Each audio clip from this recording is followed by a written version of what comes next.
Okay, this is going to be the video that goes along with the training for the Prusa 3D printers that are in the Design Lab. This is going to focus on the PrusaSlicer. So we are going to go ahead and open up the application.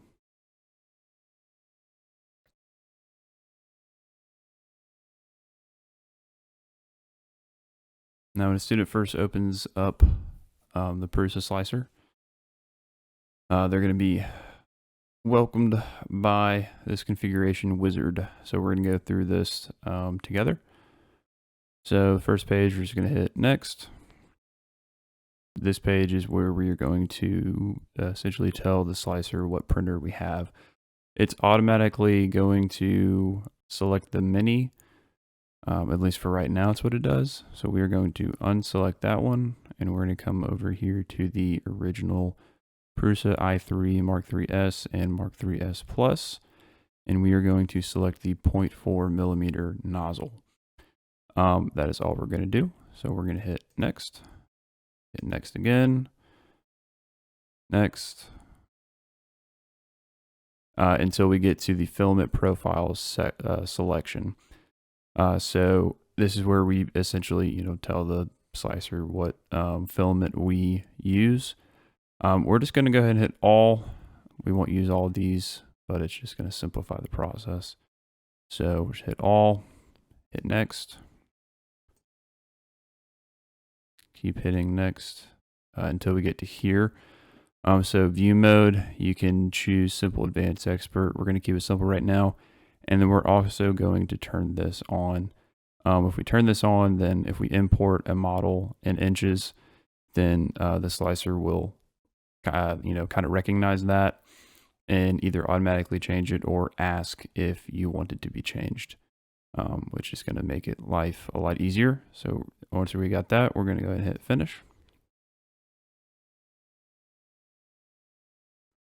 So this is what we want our screen to look like after we go through the configuration wizard. We want it to look like the build plate that we have on our Prusa 3D printers. So the first thing we need to do after the configuration wizard is import a model. So we can come here to this cube with the plus mark, or we can do file import. We need to import either an STL, object, 3MF, AMF file. I suggest 3MF or STL files. Those are going to be the two most common. We are going to just come up here and hit add and choose our file. So again, since we checked that box for the inches in the configuration wizard, we can import either millimeters or inches. So we are going to actually do inches on this one. And it pops up in the correct size. So first thing we want to do when our model is imported is orient it correctly to make sure that our supports are going to be built correctly. So we are going to first click on our model. So you can see right now it's orange, means it's not highlighted. When it's green, it's got these white marks on the edges. That means that that object is highlighted. And these icons will appear over here. So we can just click and drag and move this thing around. Or we can come up to the first one, which is move. So we can pick an axis and move it along that axis. We can scale it. So we can scale this thing. We can rotate. And we can place on face. So this is going to allow us to select the face that is actually on the build plate. And then this last one is cut. So this is actually pretty cool. So we had an object that's too big to print as one. We could use this to split it. So we can do keep upper half, keep lower, perform cut. And it's actually going to split it up into two pieces. And then we can print both at the same time. Since ours is small enough to print at one time, we're not going to cut it in half. We're just going to keep it like that. So once your model is oriented where you want it to be at, we can come over here to the print settings.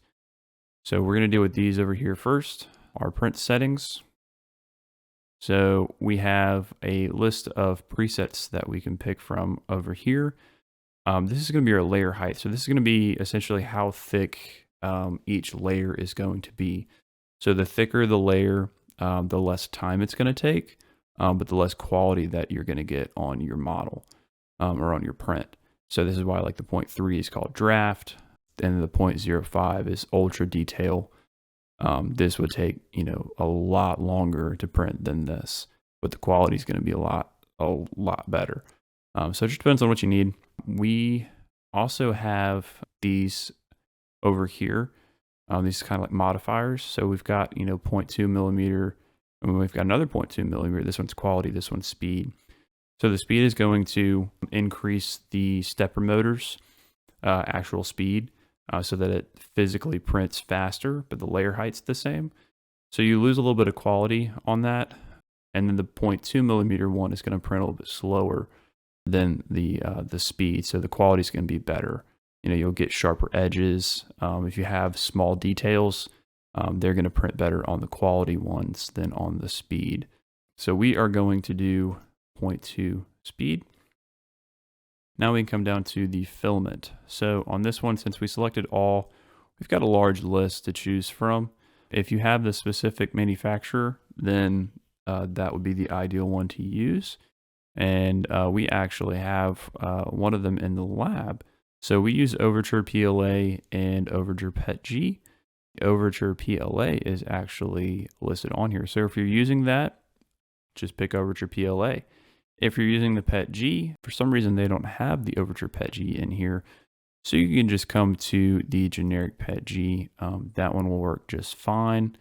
On the next one we have is just the printer. So this should be the original Prusa i3 Mark III's and Mark III's Plus. If it is not, you can come down here to add, remove printers, add, remove presets. And then this screen will pop up, and just make sure that this is selected. So this one right here, the 0.4 millimeter nozzle, hit finish. And then if you have printers in this list, just make sure that this one is selected. Then we can come down to supports.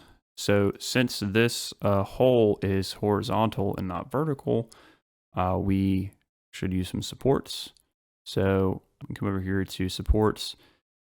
We have three options. So we can support on build plate only, for support enforcers only, and everywhere. So support on build plate only is only going to put supports on the build plate. So if we turned this on, no supports would be printed because it would have to build it on the model. It's not going to do that. We have for support enforcers only. We can actually come in here and add like shapes and essentially tell the slicer to put supports only in that area. We're not going to do that right now. And then we can do everywhere. So everywhere is going to print supports on the model, on the build platform, wherever it thinks it needs support. So we are just going to turn on everywhere. Next thing we're going to do is our infill percentage. So right now all the slicer sees is just an empty shell. There's no substance to this. It is not a solid block. It is a shell, and then it's got infill to a certain percent and at a certain pattern to fill up the inside of the shape. So this infill percentage is going to essentially tell the slicer how much of inside of that shape or that model is filled up. So we could do 100% and it would literally fill this thing up 100%. We could do 20, we could do 5. We're going to do 20% right now. Next on the list is we have this brim option. So brims just print a single layer filament up to the model. So if your print's warping, printing with warping on the sides, printing with a brim will help keep that print down. Usually this is only on like larger prints, but if that is a problem, you can turn the brims on. So we are going to go ahead and slice this. So we're going to come on here to slice now. And this is going to, generate the G code. This is going to provide us a view of how it's going to print. So this is how our model would print. So right here, this is the brim. So it's just a single layer, and then it's just touching on the side, and it comes off real easily after it's printed. And this green is our supports. This slide over here is going to show us each layer. So we can actually click and drag and see each layer. And then this slide down at the bottom is actually going to show how each layer is made. So how the extruder moves to lay down each layer. Now you can see right now the infill percentage that we have, we can increase that. So right now we're at 20. This is a cool thing about like the preview is that we get to make changes before we actually print it. So right now we're at 20%. We can bump that up to, let's go 70%, reslice it, and see how much more this part is filled in. The infill percentage has a lot to do with like strength and rigidity of your part, but it's also going to take a lot longer to print. So right now we're at 1 hour and 7 minutes. If we go back down to that 20, so you're at 49 minutes. So it's a small part, so it doesn't change that much. But if you're, if you have a much larger print, it's going to make a big difference. So here we can also see our supports. So if I come down a little bit more, you can see our supports that we have. On these supports, it's coming out the hole and just putting one line. This can be okay, but it can also cause problems during the print. So let's go ahead and take care of that before we go any further. So we're gonna come back to our editor view, and we're gonna come up to print settings. We're gonna come over here to advanced. We're gonna come over here to support material, and we're gonna change some of these things over here. So right now on our style, we've got grid. We are going to want to do snug. So snug is going to put supports like pretty much only where they're needed. Next thing we're going to do is change our top contact Z distance. The default is 0.1. We're going to change it to 0.2. It already was 0.2. The bottom, same as top. That's good. Then we have the pattern. So rectilinear works pretty well for most things. But if you're having trouble with supports, a good thing to do would be to change it to honeycomb or the grid. Honeycomb, it takes a little bit longer to print the supports because you're printing more material, but it works better. It's a stronger support. So we're going to make those changes, and we're going to come back here to the platter, and we're going to hit slice. And you can see that already we're looking better. We don't have that one line on the outside. And if we come into this material, we can see that the structure is actually a lot more solid. So this should provide a better support for us. Now we can go back to our print settings. We can take a look at another feature. So if we go to layers and perimeters, even if we're on the simple, we have some options here. So layer height, where we had those defaults earlier, we can actually change it to whatever we want. We also have options for vertical shell. So the vertical shell is going to be like the walls of the part. So if we come back here, we can see that we've got 2 perimeters. If we wanted to make this part a little stronger as far as impact resistance goes, we can bump that up. So we can change that to, let's say, 4. We can slice it. Let's come back in. And now we can see that we've got 4 layers on this print. Again, we've increased our printing time. This whole thing is a balance of strength and time and quality of print. So we can go back to print settings. I'm going to change that back to 2. And then we're going to take a look at our infill pattern. So if we come down here to infill, we've got our fill density. So we've got that same set that we had before. And again, we can change this to like 22 if we wanted to, instead of it being exact numbers. We can put numbers in. That's fine.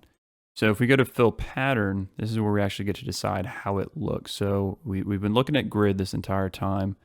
Let's change it to gyroid. Go back to the platter, slice it. We can see how that infill pattern looks. So we've got a lot to choose from.